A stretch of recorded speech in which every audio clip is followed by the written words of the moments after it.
Lesson 4 is designed to get you kind of acquainted with compasses, how to use a compass, and the relationship to courses on maps.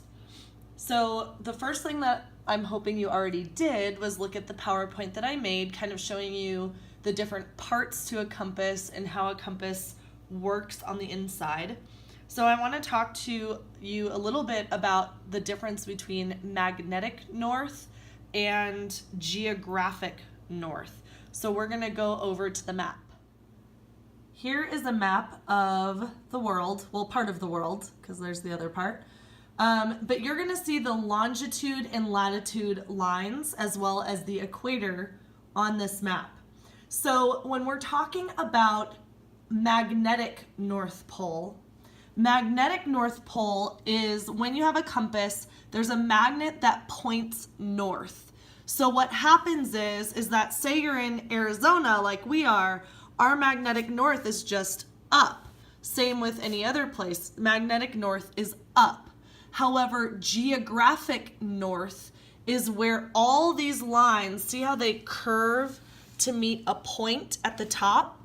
That curve and the difference between magnetic and geographic north is called variation. And for the most part, in every activity we're going to do, and in most maps and things like that, the variation is going to be minus 12 degrees, which means whatever degree you find the direction you're going in, you'll just take that minus 12 and that will get you to north. So hopefully, like I said, you've already watched the PowerPoint and you're able to recognize the parts of a compass and how to read a basic handheld compass. Now, these are aviation compasses, and these are what you're going to see in your actual plane. What you're going to be looking for is this white line here. That's called the lubber line. The other thing you're going to want to remember in regards to aviation compasses is that when you go to the right, the number goes down, and when you go to the left, the number goes up. Now, we're used to reading books where we progress as we go to the right. However, always remember that aviation compasses, the numbers get bigger as you go to the left, not the right. So on this specific aviation compass here, we see a bunch of little dash marks, little lines. Each one of those lines is equal to 1 degree. And we know that if we're traveling north, that is 0 degrees even. So if we were to count from north to this number here, it would be 3. And then 3 more would be 6, because you're going to see bigger lines and smaller lines, and each big line equals 1 and each small line equals a half. So if we were going to be reading this compass here, we know that we're going past 3 and we're at about the 3.5 mark. Now, the other thing you want to remember always with an aviation compass is that this is not a 3 and this is not a 6. You always have to add a 0 to the end. So instead of 3, this is 30. And instead of 6, this is 60. When you go down, if you were to look at this one, instead of 30, it would be 300. And instead of 33, it would be 330. So when we're looking at this compass, it's a little bit past the half mark after the 3. So I know that if I'm going to the left, I'm getting bigger. So that would be 30 plus a half and maybe adding an extra 1. So for A on your compass page, that would be about 36 degrees. Okay? Moving on to B. So B is a little different because we have a W instead of a number. Well, that's still a number, we just have to figure it out. So over here I have the number 24, which is really 240. And over here I have 30, which is actually 300. So what would be in between there if I'm skipping 3 every time?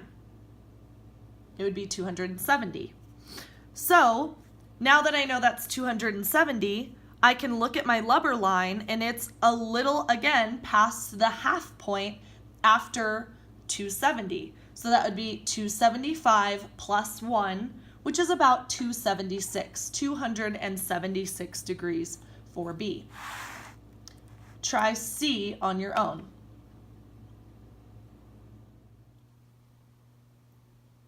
If you haven't already paused the video, make sure you pause it to answer that question. The answer to C would be about 306 or 307 degrees. It doesn't have to be perfect. So if I say 306 degrees, it's okay if it's 307 or 308 or 305. Those are all close enough.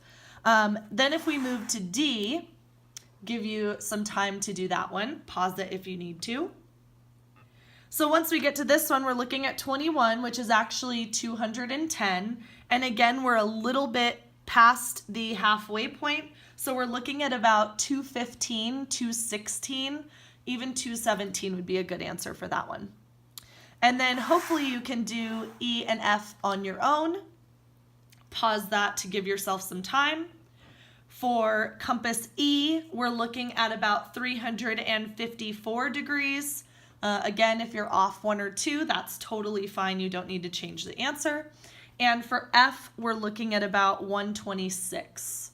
Again, if you do 125 or 127, that works as well.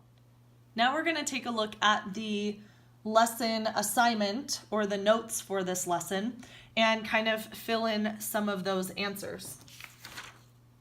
So for number 1, it says true or false. The oldest use of the magnetic compass at sea dates back to the 12th century.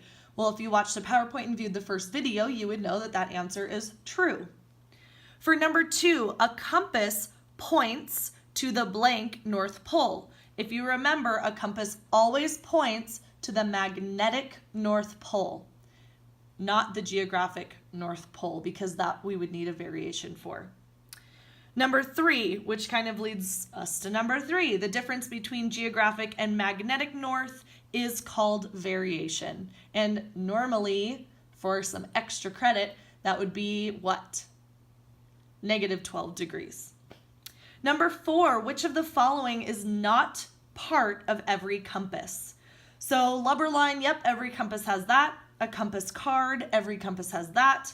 A gyroscope, not all compasses are gyroscope. As you saw from the video, handheld compasses use water and magnets. Well, some of them use water, all of them use magnets, but not all of them are gyroscopic. So that would be the answer for this one. Of course, they all have pivot points. So that one would be a gyroscope. Number 5, name the 4 major directions of a compass. I am hoping that you already know this. That is north, south, east, and west.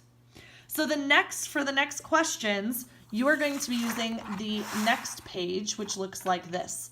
Now, to use this page, you're going to need to have a basic idea of where the states are located in the United States, because it's going to ask you some questions that aren't on the map that you'll have to use. So go ahead and I'll give you some time to kind of go through there and answer those questions. You're also going to turn back to this side and answer numbers 6 through 8. When you are done with the compass activities, you are going to move on to the boldface. I'm about to go over the answers for this activity sheet, so please make sure that if you haven't done it, that you pause and get started on that, and then you can play again if you are ready for some answers. So on this sheet, number 1, if you took a trip to Florida from Wichita, which direction would you be flying? Now I'm going to grab a ruler here because I want to see a direct line, and I don't care if you draw on this so that you can physically see the straight line.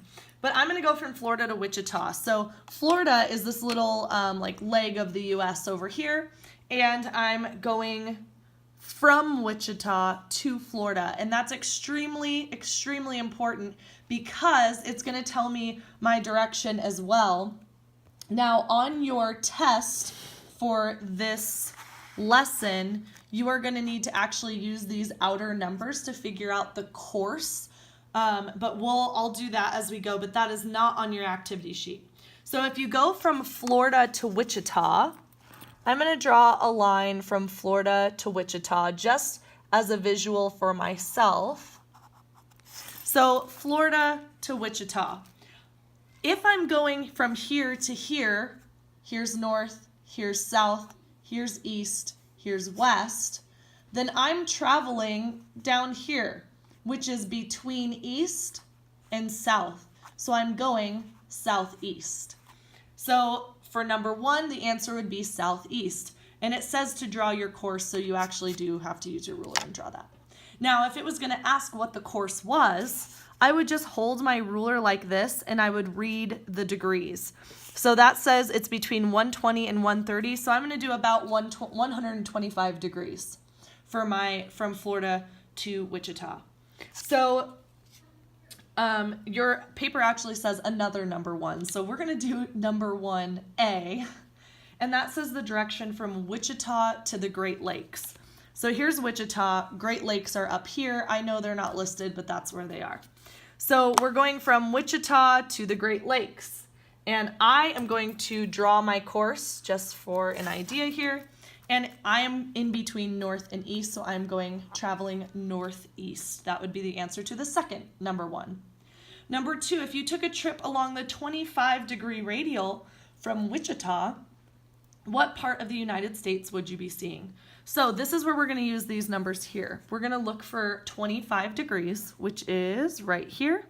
So if I was traveling from Wichita up here like this, it's asking where I would be traveling. What part of the United States would I be seeing?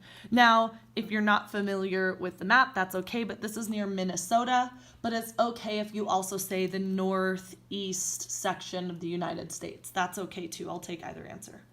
Number 3, to get to Canada from Wichita, what direction would you fly? So we know that Canada is north, so that would be easy. You're going to fly north. 4, plot your course to Seattle from Wichita on the compass. Which direction what direction have you chosen to fly? So we're going from Wichita to Seattle, right? Yes, Seattle. So that's kind of up in this area here. So I'm going to be traveling this direction, which would be northwest. And you can either write northwest or you can do the degrees. It's somewhere between 300 and 310. Either one of those answers is okay. Number 5, if you found yourself in Maine and you wanted to return to Wichita, which direction would you travel? So Maine is all the way up here, and we're going back to Wichita. So it's important that I'm traveling this direction, okay? Because even though this is in the northeast area, I'm actually traveling southwest. Southwest. So I would be traveling southwest for that one, and you can draw that on your compass as well. Once you're done with that, go ahead and do the bold face, and then you are ready for the quiz. I also forgot to mention that you might want to burn this image into your brain. So this is kind of a compass, and also, it is a compass. So we've got our north, south, east, and west. And if you're traveling anywhere in these 4 quadrants, these are the degrees that you're going to be looking at here. So this is going to be very, very helpful as you move on to other lessons, because as you travel northeast, you'll be able to know that you should have a number somewhere between 0 and 90 degrees. Just like if you're traveling southeast, you're looking between 90 and 180 degrees. So if I'm looking at my plotter, which is what we're going to get into in the next lesson, and I'm traveling southwest, but I'm getting a number of like 90, I know that I've done something wrong and I need to go back and look at either what direction I'm flying or redo my plotter. So make sure you write this down somewhere in your notebook because this is going to be extremely helpful for you as we start jumping into the plotter in the next lesson.